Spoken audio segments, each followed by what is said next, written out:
everybody, how are you?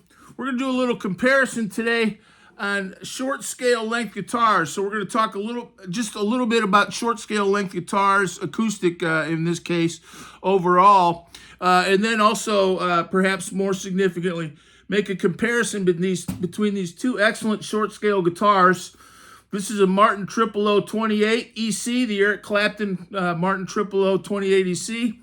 And this is the Taylor AD22E from the American Dream series. I hope you'll consider watching.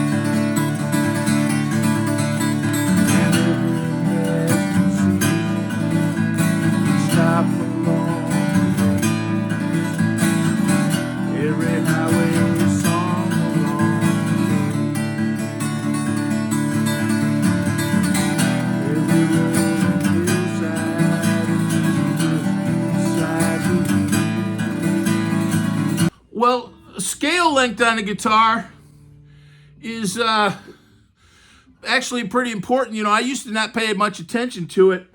Now, the main guitars that I think a lot of people, especially in America, associate with the guitar is the dreadnought size, which would be the classic Martin D28 size, or Martin HD28 for a lot of us today. And you can see my Martin HD28 there.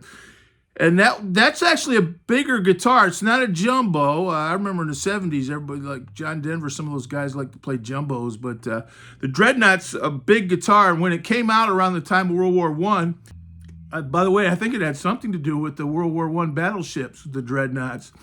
But it was a lot bigger.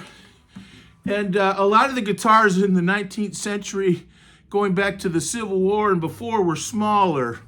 Some of them were quite small. I know Ian Anderson sometimes plays a Renaissance guitar. This is really cool, but it almost looks like a little mandolin or something. But if you look at it, it's a guitar. Let me say a little bit about scale length. Scale length is the distance between the nut here and the bridge. So it's, you know, the bridge, the strings are suspended, right?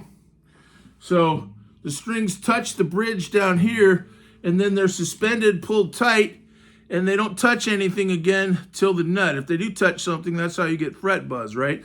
So most guitars, I would say, are 25.5 inches scale length. But there are, you got to be careful with that. I think a Les Paul, an electric guitars, a Fender has a 25.5 scale length, which is kind of almost like an acoustic. The Les Paul is a little shorter scale length. It's like 24.75 even. It's quite but that's a shorter scale length, and it's usually associated with being a little easier to play. By the way, just to illustrate that point with a crude drawing I thought I'd make, this is a house, there's a wall, there's a string, and there's a guy holding the string, and let's say that's 5 feet.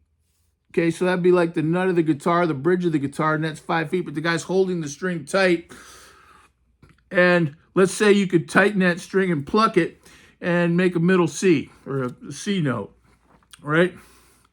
Take that same string and move the guy back 5 feet to 10 feet.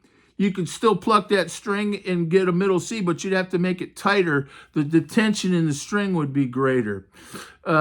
So that's why a longer scale length, just to make that point, usually has a little, there's more tension on the string. It tends to have a little, it's a little harder to play. So like a Gibson guitar has a 24.75 scale length. Traditionally they're electrics, like a Les Paul. That's a little easier to play than a Strat, which is 25.5. By the way, to finish that analogy a little bit, if the house wasn't built very well, you might be trying to pull the string tight to make that middle C note, and you pull the wall over, or maybe the string would snap. And that's kind of like a guitar. That's why a guitar neck has to be strong. You'll often hear people say there's a lot of tension on the neck. You hear that a lot with 12 strings. You get a lot of 12 strings. They have a big, heavy, fat necks. They've got a lot of tension, you see. So, but like this is a classical guitar, and the scale length on this classical guitar, which is standard scale length for classical guitar, I looked it up. It's the scale length on this guitar is 25 and 9/16, which is a standard for classical guitar.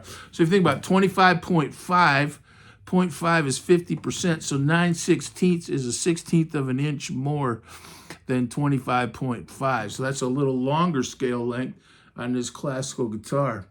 But the strings, put a lot of pressure on, and there's a lot of tension in that to pull those strings tight. And that's why, like, really nice guitars like Martin, you always hear them talk a lot about bracing, because that top, you don't want a bunch of heavy woods, do you? Because that would ruin the sound. So a nice guitar has light woods and resonance.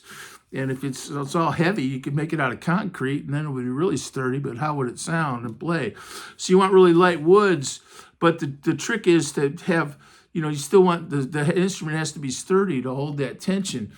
So that's why a lot of guitars, you talk about like scallop bracing or X bracing or some of the different bracings they use, because there's a lot of tension on the top. You could, and similarly, you have like truss rods in the neck and thing. That's all to help ease the tension.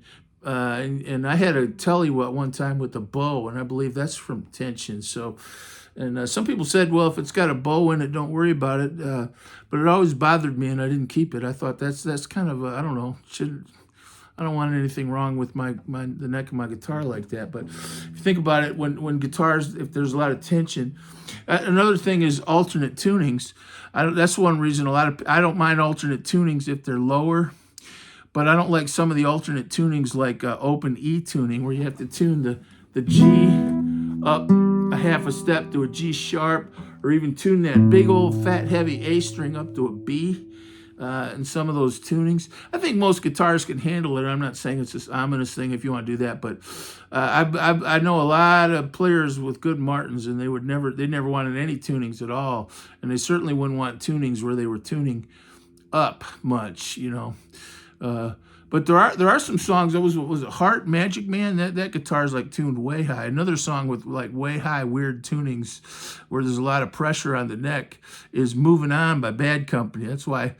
But those are some songs I think where the tunings are pretty high. There's some strings that are tuned up pretty high to get the certain sounds they have. So, but that's why that analogy kind of might be kind of simple, crude, but it kind of illustrated for me and helped me understand why scale length is important, and also the way it puts tension on the neck of a guitar.